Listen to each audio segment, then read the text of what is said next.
Las buenas intenciones en ocasiones nos llegan a ser acciones. Bienvenidos a Conociendo a Dios. El hermano mayor de José, Rubén, trató de salvarlo de aquellas malas intenciones de matarlo y por lo tanto propone que él sea echado en la cisterna en lugar de matarlo, echélo en la cisterna y miraremos qué hacemos con él, pensando en luego venir por él, rescatarlo y llevarlo al lado de su padre, como tenía que ser.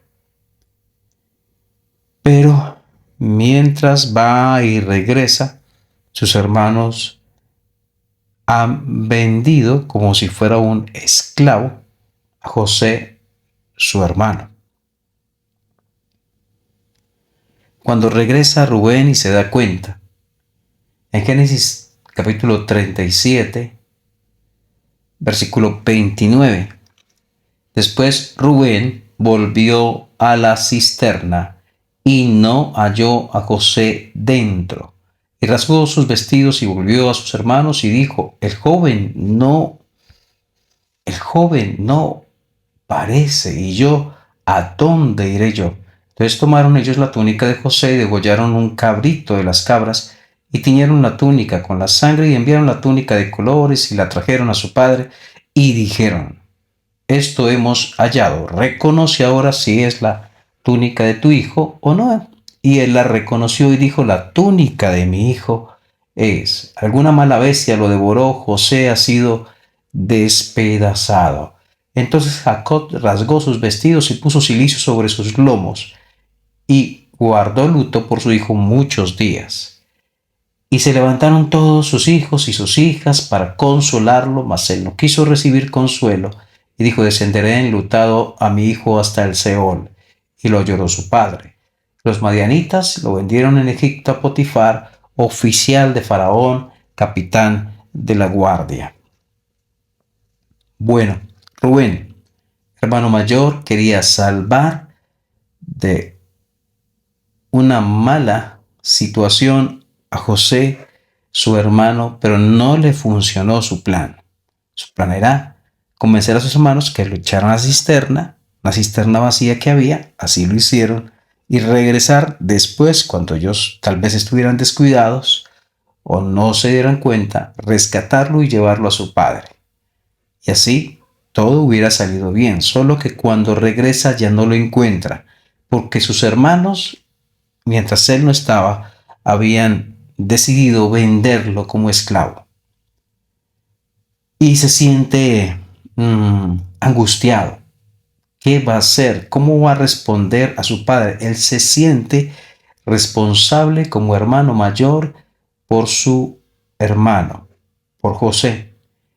Y la pregunta de él es, ¿a dónde iré yo? Rasga sus vestidos en desesperación. También encontramos otro que rasga sus vestidos, pero de dolor por la pérdida. Versículo 34. Jacob rasgó sus vestidos. Dos diferentes situaciones. Una de autocompasión, de qué voy a hacer yo. No está pensando tanto en su hermano, sino en él. Cómo va a ser, cómo va a responder, cómo va a enfrentar a su padre. Y ya, por otro lado, su padre, Jacob, rasga sus vestidos en señal de duelo, de luto, de dolor, de que así como se rasgan sus vestidos, está siendo rasgado su corazón por la pérdida de su hijo, a quien él creía muerto. ¿Cuántos corazones han sido rasgados por el dolor? Y Dios sabe cuánto dolor y Dios conoce la situación, pero también vidas han sido rasgadas por la desesperación y la angustia basada en cómo voy a responder, cómo voy a hacer yo frente a esta o cual situación. Rubén reacciona de una manera equivocada. La intención era buena de salvarle, pero ahora él acompaña a sus hermanos en el engaño que harían a su padre Jacob.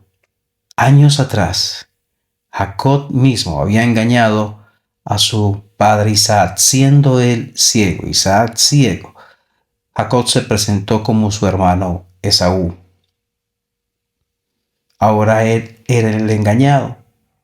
Él podía ver, pero así fue engañado, mostrándole la túnica de su hijo llena de sangre.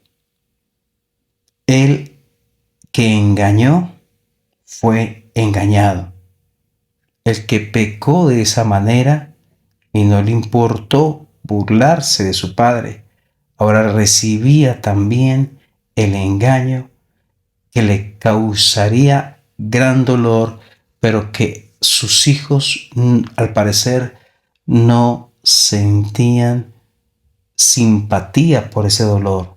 No había sensibilidad hacia el dolor que producirían consecuencia del pecado de ellos, porque estaban cegados por la envidia.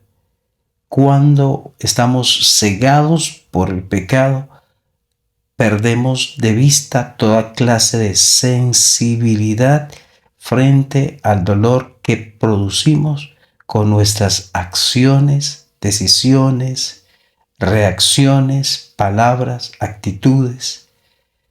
Y no nos importa cuánto daño hacemos, sino cumplir aquello a que nos lleva nuestra envidia, rencor, resentimiento o lo que sea. Su padre sufrió, dice el versículo 34, que puso cilicio sobre sus lomos, guardó luto por su hijo.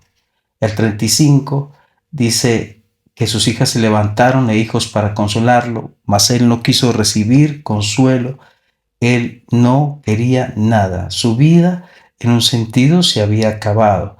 El hijo amado ya no estaba con él. Y pensamos en ese hijo amado, como José señala hacia el Salvador, el amado del Padre, el que estaba cerca al corazón del Padre, nuestro Señor Jesucristo, a su Padre. Como el Señor Jesucristo también fue envidiado y también fue rechazado por sus hermanos, es decir, por sus hermanos de papá y mamá, quienes no creían en él, pero a nivel general sus hermanos de nación, de país.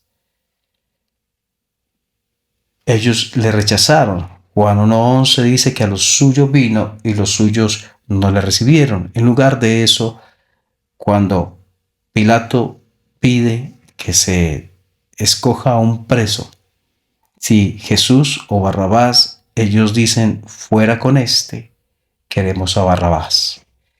Él es rechazado, odiado, humillado. José fue rechazado y José fue humillado, José fue despreciado. Así que la vida y las situaciones que vivió José nos permiten, nos señalan, nos remiten hacia el Salvador, nuestro amado Señor Jesucristo. Termina el capítulo 37, que lo llevaron, lo vendieron allá a Egipto, donde Dios cumpliría aquello que le había hablado a José a través de los sueños. A través de un camino inesperado, Dios hace lo que Él ha dicho que hará. Y su palabra se cumplirá a perfección. Dios demandará por el pecado que cada uno comete, pero aún hay tiempo, si hay pecado, de venir a nuestro Dios en humildad y en arrepentimiento, confiando en la obra del Salvador. El Señor bendiga tu vida.